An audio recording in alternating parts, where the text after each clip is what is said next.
Alô, vocês, estamos juntos mais uma vez para começarmos aqui o nosso raio-x da prova do CONTEC, né? CONTEC da UFMG, a prova para ingresso em 2025. Então, você que está se preparando para fazer a prova do CONTEC, é bom que você acompanhe com a gente essa correção, esse comentário, esse raio-x, para você realmente enxergar o que você vai enfrentar, as 15 questões no estilo que a banca cobrou e que provavelmente vai cobrar de maneira semelhante, né, na sua prova também. Tá? Olha aí na tela. Nós temos um texto chamado 3 Homens e uma Marreta. E embaixo do título está assim: bisbilhotando uma demolição, invejei a certeza do trabalho deles. Então, na verdade, às vezes as bancas fazem uma solicitação que você reveja o que está escrito no primeiro parágrafo, ou que você releia o terceiro parágrafo do texto. E aí, quando acontece isso, o que está abaixo do título não é o primeiro parágrafo. Olha aí na tela comigo. O primeiro parágrafo é aquele que fala assim: isso parece, sei lá, um título dado pelo ChatGPT. Então, o primeiro parágrafo é onde está o isso. Abaixo do título é o que a gente chama assim, do olho da matéria. É aquilo que você bate o olho e você fala assim: me interessa ler esse texto ou não. No seu caso, você tem que ler, que é o texto da prova. Então, eu vou pedir a você o seguinte: para que eu não gaste aqui uma aula inteira fazendo a leitura do texto, olha aí na tela. Você tem a página 1, você tem a página 2 e você tem a página 3. Olha no finalzinho, né? Antônio Prata, 3 Homens e uma Marreta, Folha de São Paulo, 20 de maio de 2023, colunas e blogs. Eu sempre aconselho você a ler a referência bibliográfica. O que é a referência bibliográfica? É esse pedacinho no final que você vai ler para você saber de onde foi tirado o texto. Às vezes é uma pista.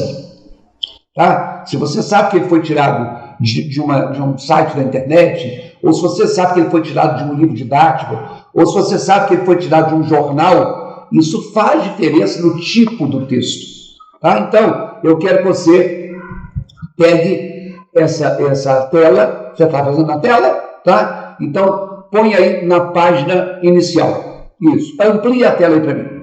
Agora, clique aí na pausa e leia essa primeira página. Leia mesmo, vai lá. Bom, agora você vai pausar essa página 2 e continuar a leitura do texto. Pause e leia. Vai lá.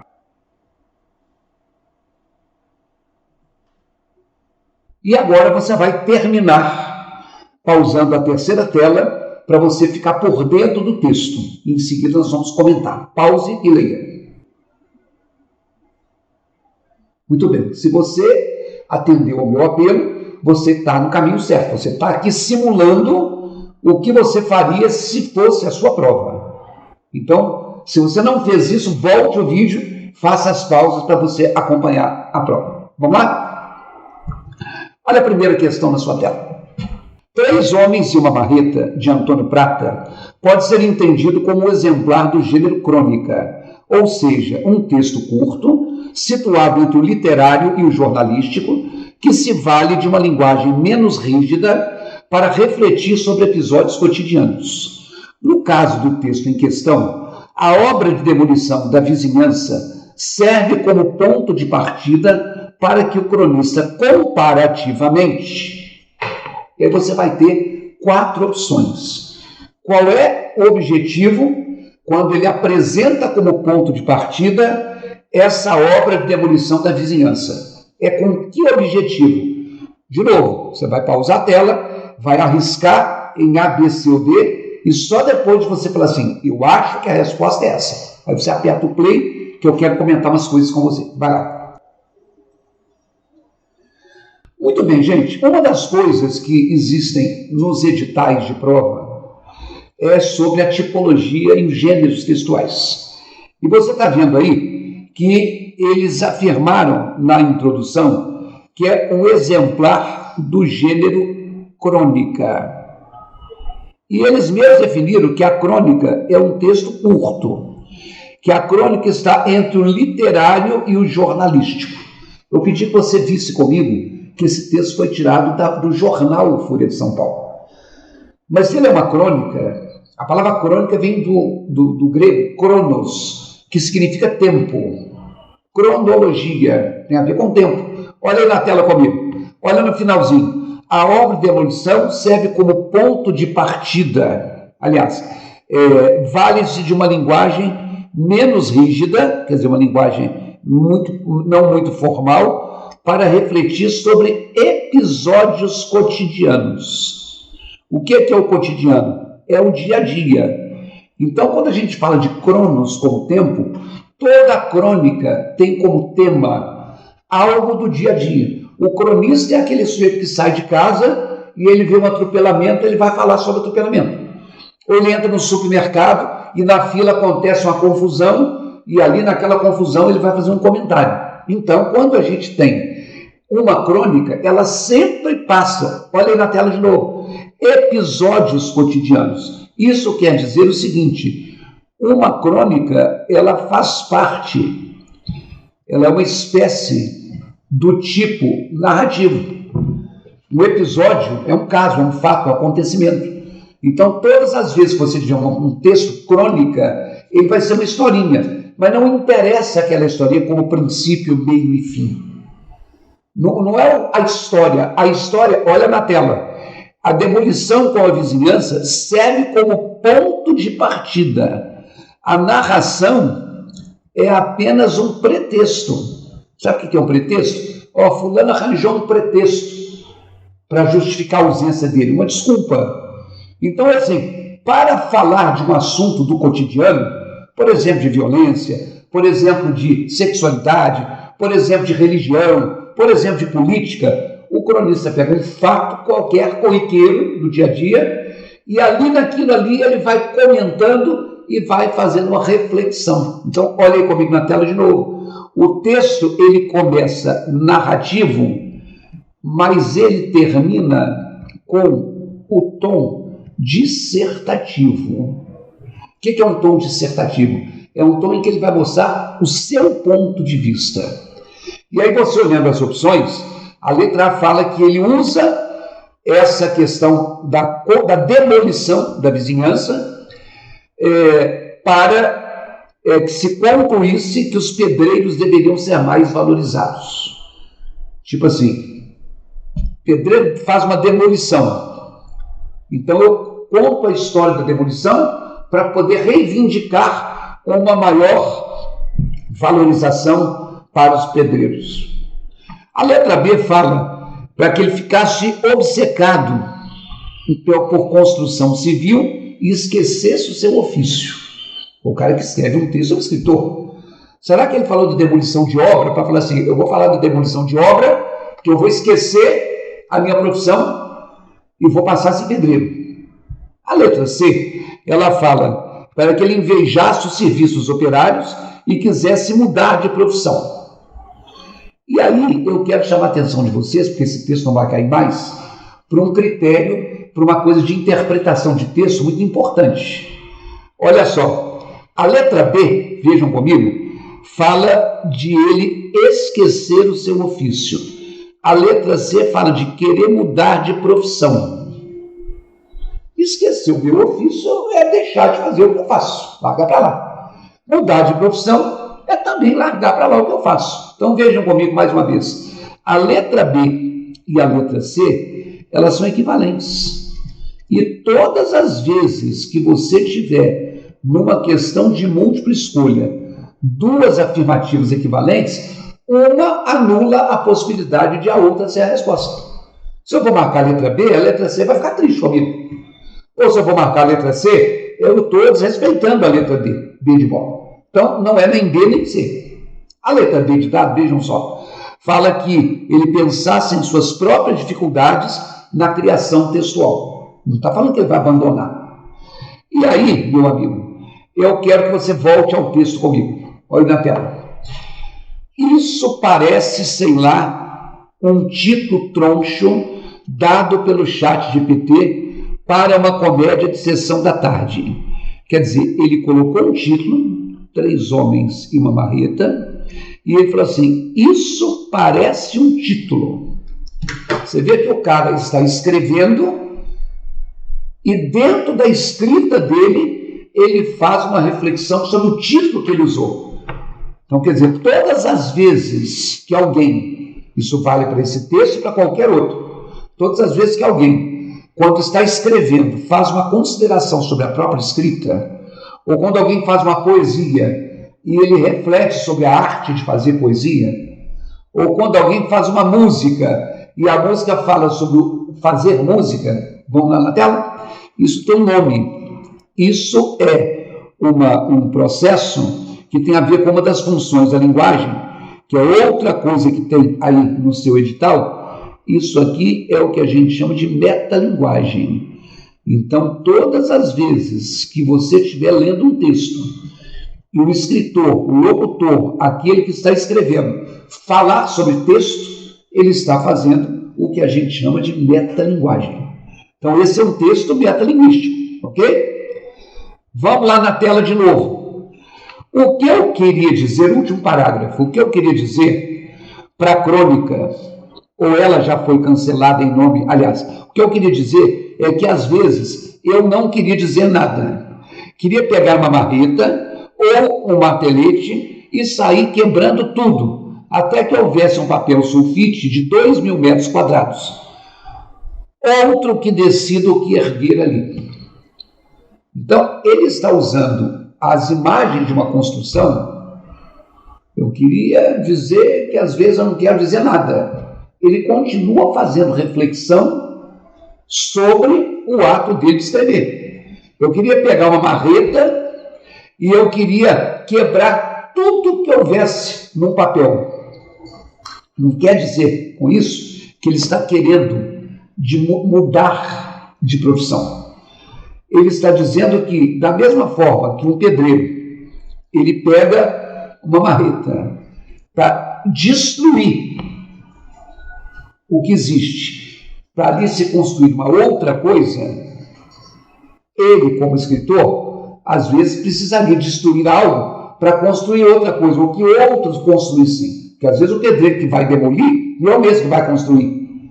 Ele, sendo escritor, ele pode destruir o que ele escreveu, mas é outra pessoa que vai escrever. Por quê? Porque às vezes ele não sabe o que ele vai fazer, tem vontade de largar tudo para lá. Mas não é mudar de profissão, vai na tela. Você acertou a questão se você marcou a letra B de dado. Isso não tem a ver, como disse a letra A, com valorizar pedreiro. O pedreiro é a historinha. O que ele quer falar vai além da história. Então, ele está fazendo uma comparação entre a arte de demolir e a arte de escrever. Fala de escrita na letra B, do ofício dele. Fala de escrita na letra C, da profissão dele.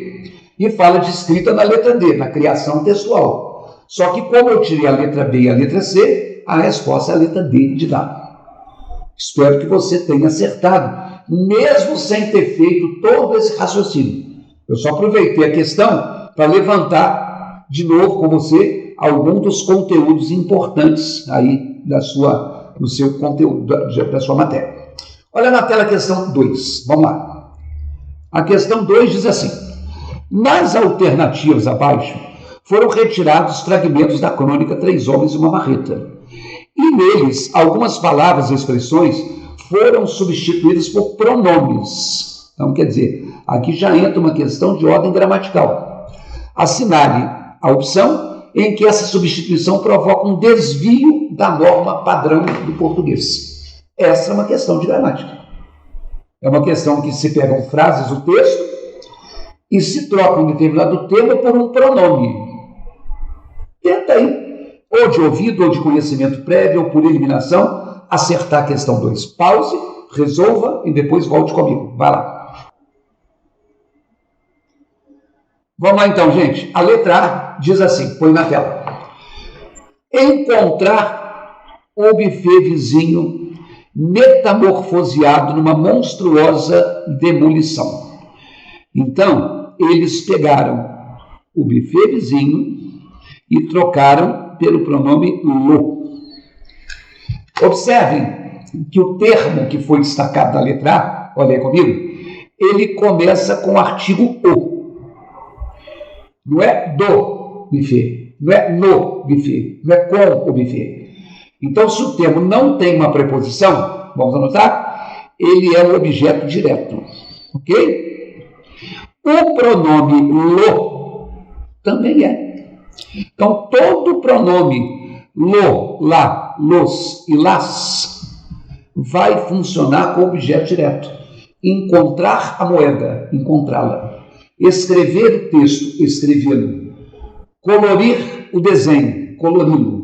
Então, sempre que o verbo terminar com R, encontrar, o R sai e entra o lo, lá, los, las. Não é a letra A. Olha na tela a letra B. 3 caras de macacão azul e capacete amarelo derrubaram o telhado. Eles pegaram, então, o telhado e substituíram pelo pronome no. De novo, o telhado começa com o artigo o. Então, na tela, o telhado vai ser um objeto direto. O pronome no também é um objeto direto. A pessoa, mas você não falou que era o lo? Sim, mas o verbo tem que terminar com R. Encontrar o buffet, encontraram. Agora, distribuíram os brindes, distribuíram dos. Compraram a moto, compraram na tela, o pronome no, na, nos e nas também são pronomes objetos diretos. Só que o verbo tem que terminar com N. Encontraram dos. Porque tanto a letra M quanto a letra N são sons nasais. Vamos lá, na tela. A letra C. Dia após dia, assisti ao corte da laje. E aí, o ao não é mais só um artigo.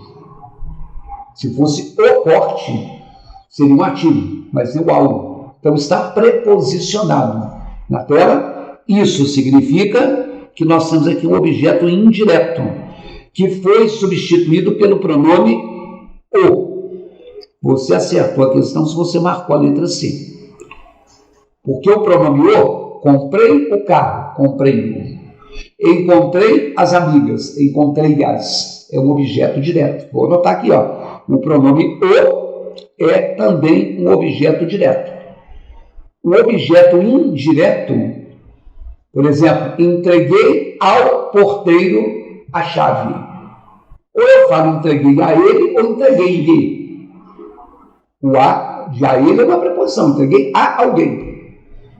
Como aqui, ó, ele assistiu, né, na tela, ele assistiu ao corte.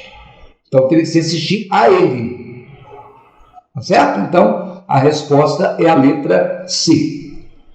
Na tela, a letra D fala: sujeitos mulambentos chutam objetos diretos e indiretos. Aqui, ó. Eu voltei aqui, ó. Objetos diretos e indiretos.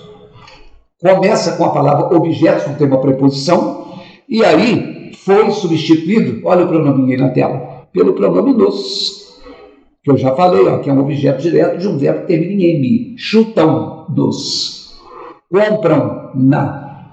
Devolvem nos. E por aí vai. Então, a questão 2, letra D de dado. Espero que você tenha acertado. Olha agora na tela a questão 3. Vamos lá.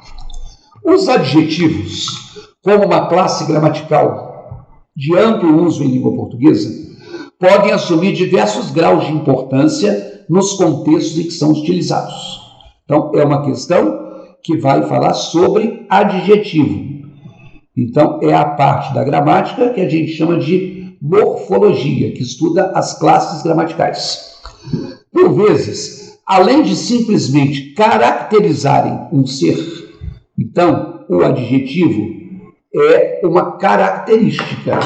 Pode ser uma qualidade, homem trabalhador, pode ser um defeito, pessoa desonesta, pode ser uma característica, quarto grande da qualidade e defeito. Então, é um elemento, como eu disse, mostrei na tela, caracterizador. Voltando ao enunciado. Olha aí. Então, ele pode caracterizar um ser, um espaço, um sentimento, por exemplo. Eles podem também colaborar diretamente com a argumentatividade de um texto, de um trecho, reforçando uma opinião, um ponto de vista de quem escreve.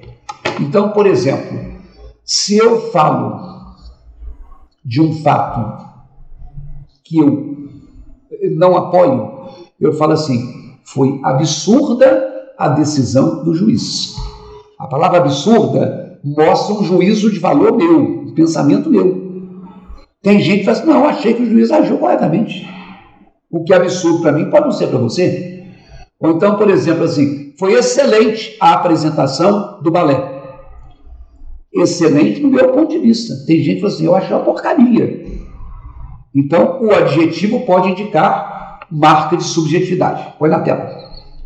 Aí diz assim: a partir dessa afirmação, assinale a alternativa em que esse propósito opinativo do adjetivo se manifesta. Qual dessas 4 alternativas tem um adjetivo que mostra opinião? Pause a tela, responda e volte comigo. Vai lá. Conseguiu? Olha, na letra A, vejam a letra A. 3 caras de macacão azul. Pode observar que azul é a cor do macacão.